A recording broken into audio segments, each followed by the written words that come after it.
Oh, tinatawag ko kayo, may meeting. Ayun, ayun, dali. May meeting tayo. May, merong ayuda. Orange. Oh, ayan, orange. Ba, ayaw ng orange, maarte pa. Dali, may paayuda si Kapitan. Asan yung isa? Ba't apat lang kayo?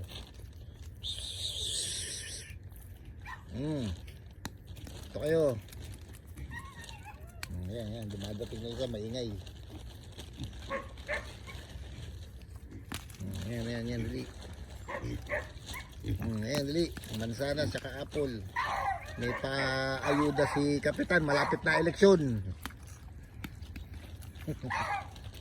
Uy, tuwad-tuwa doon sa sa orange.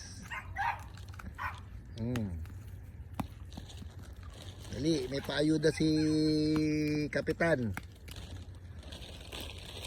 Pasko ngayon, Pasko. Masarap magpakain ng baboy. Alam mo kagandahan sa baboy?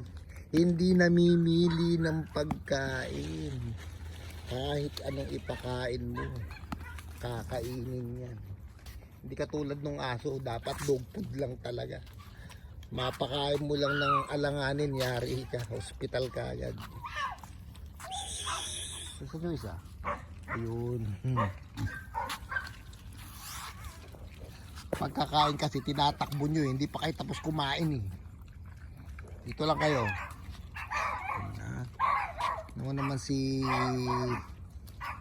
ano to? Si Diwata. Kinakain nila pati orange. Sarap na sarap sa orange. Hindi may pakinabang yung mga tanim ko sa labas.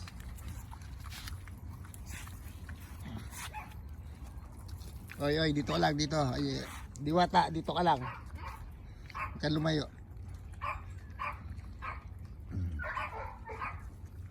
Kala mo kasi,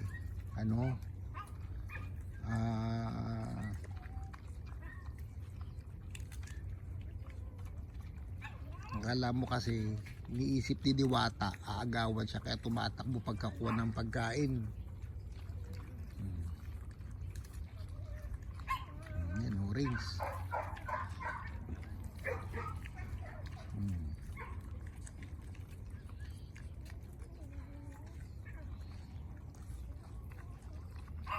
Nakakain yung orange. Sarap na sarap sa orange. So, ayan.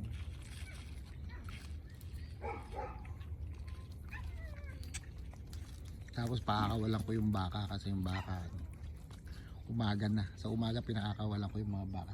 Sa gabi tinatali ko sila. Delikado kasi baka mawala. Pero sa umaga hindi. Nakakawala na sila pati yung kabayo tsaka yung alpaka.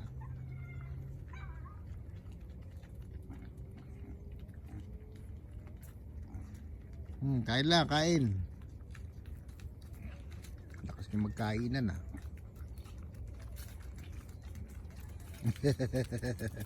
Tumatakbo, kala mo aagawan ng pagkain.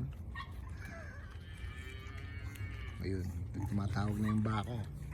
O ito, balikan naman. Kala mo kasi aagawan ka eh. Pagkakuha niya kasi ng pagkain, tatakbo. Kala niya aagawan siya. Pati yung kabayo, maingay na rin.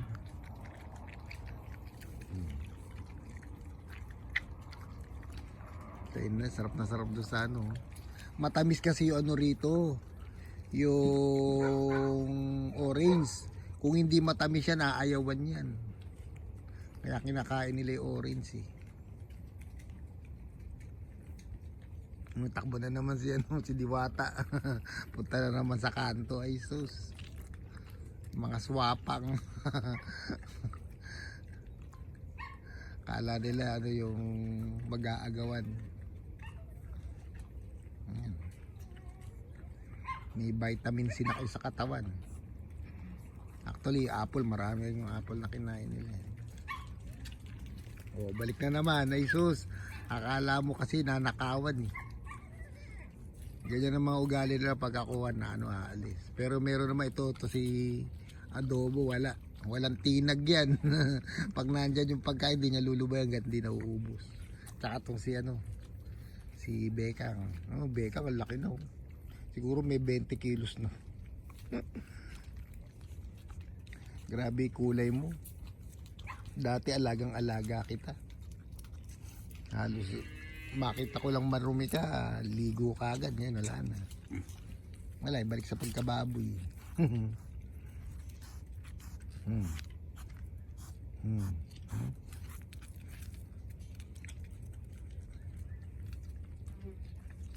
Sarap din may alagang ganito eh. Nakakakita ka ng buhay dito sa farm.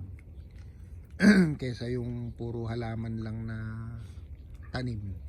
So maganda talaga may hayop. Mahirap lang dun sa aso nang dadamba.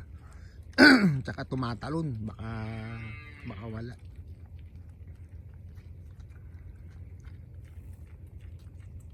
Baka wala na natin baka.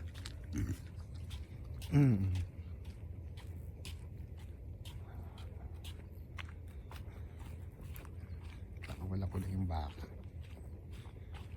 Para sama-sama na sila ng kabayo tsaka yung alpaka.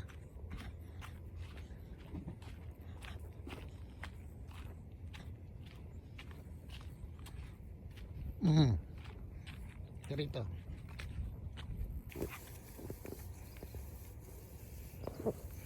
Yung pinakawalan ko na siya. Nakatali rin siya. Hindi ibig sabihin, pero tinanggal ko na doon sa talian. Ayan, nakakawala na yan. Bye bye. Siya pupunta, may pagkain doon siya. Kasama na niya yun, may kabayo doon tsaka yung alpaka. May sarili rin silang buhay, kanya-kanya. Naka free range.